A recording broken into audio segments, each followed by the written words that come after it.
बोलिए राधे कृष्ण भगवान की जय। आज आमल की एकादशी व्रत के पारण के शुभ अवसर पर आपको सुनाते हैं तुलसी माता की कथाएं। एक गांव में एक बुजुर्ग महिला रहती थी। वह बहुत ही पूजा पाठ किया करती थी। वह रोज तुलसी माता की पूजा करती थी और वह बुजुर्ग महिला रोज तुलसी माता से कहती, हे तुलसी माता, आप मुझे बहू दें, पीतांबर की धोती दे, मीठा मीठा घास दे, बैकुंठ में वास दे, चटक की चाल दे, पटक की मौत दे, चंदन का काट दे, रानी सा काज दे, दाल भात का भोजन दे, ग्यारस की मौत दे और कृष्ण जी का कंधा दे। वह बुजुर्ग महिला हर महीने में तुलसी माता की रोज पूजा करती और उनके बिड़ले को रोज सींचती थी। तुलसी माता बुजुर्ग महिला की बात को सुनकर धीरे धीरे सूखने लगी। तभी भगवान श्री कृष्ण जी ने देखा कि तुलसी माता सूख रही है और तभी एक दिन भगवान श्री कृष्ण तुलसी माता जी के पास प्रकट हुए और भगवान श्री कृष्ण जी ने तुलसी माता से पूछा, तुम क्यों सूख रही हो? सभी महिलाएं तुम्हारी पूजा करती हैं और तुमको रोज सींचती हैं, लेकिन फिर भी तुम सूखती क्यों जा रही हो? इसका क्या कारण है?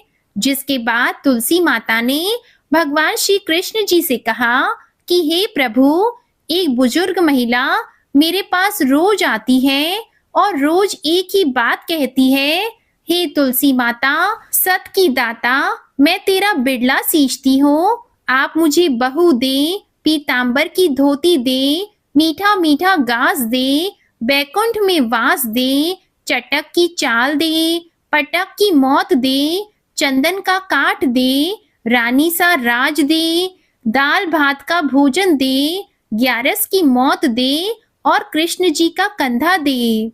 मैं उस बुजुर्ग महिला की सारी मनोकामनाएं पूरी कर सकती हूँ, लेकिन उसकी एक मनोकामना पूरी नहीं कर सकती। मैं कृष्ण जी का कंधा कहाँ से दूंगी? भगवान श्री कृष्ण जी तुलसी माता की बात को सुनकर जोर जोर से हंसने लगे और फिर भगवान श्री कृष्ण जी ने तुलसी माता जी से कहा कि आप चिंता मत करो, जब वह बुजुर्ग महिला की मृत्यु होगी तब मौके पर मैं और आप ही कंधा दे देंगे। आप सुबह जब तक वह पूजा करने आए तब कह देना कि सब कुछ तुम्हें मिल जाएगा। कुछ दिनों बाद वह बूढ़ी महिला ठोकर खाकर रास्ते में गिरकर मर गई। पूरे गांव के सभी लोग आए और उस महिला को सभी लोग धर्मात्मा मानते थे। उसको तुलसी जी की डोकरी कहते थे। उसके परिवार में कोई भी नहीं था, इसलिए गांव वालों ने ही उसके अंतिम संस्कार करने की योजना बनाई और उसे नहलाकर जब बैकुंठी पर बैठाने के लिए उसे उठाने लगे तो उसके मृत शरीर इतना भारी हो गया था कि उसे कोई उठा भी नहीं पाया।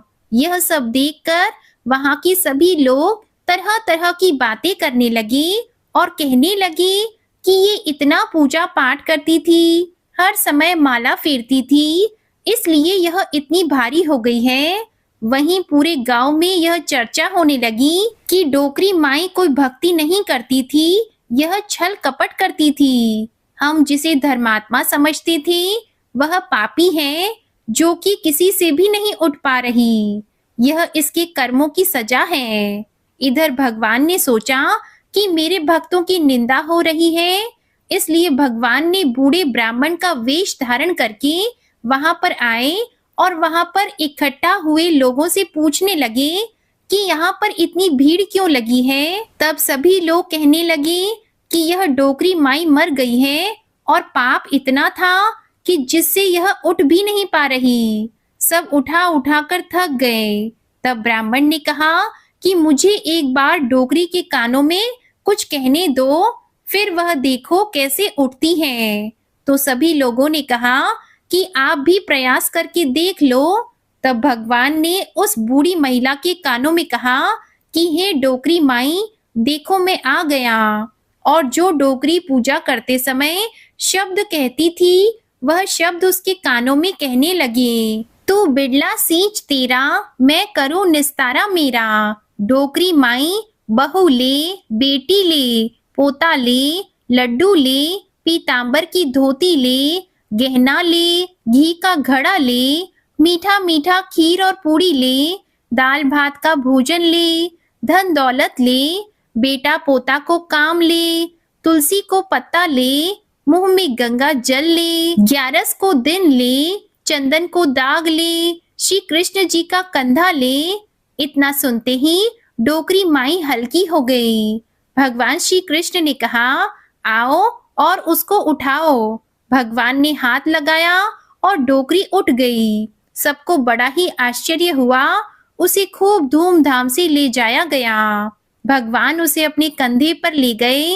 पूरे गांव में इसकी चर्चा होने लगी, जिससे उसको मुक्ति मिल गई और वह बैकुंठ में चली गई। सभी लोग देखते रह गए। सभी लोगों ने देखा कि शमशान घाट तक तो ब्राह्मण साथ ही आया था, लेकिन अब वह दिखाई नहीं दे रहा है। इस पर लोगों को समझ में आ गया कि वह कोई और नहीं, स्वयं भगवान बूढ़े ब्राह्मण के रूप में आए थे। बोलिए श्री राधा कृष्ण भगवान की जय।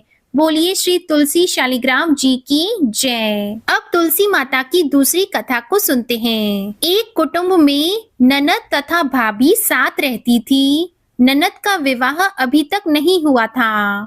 वह तुलसी के पौधे की बहुत सेवा किया करती थी, लेकिन उसकी भाभी को यह सब बिल्कुल भी पसंद नहीं था।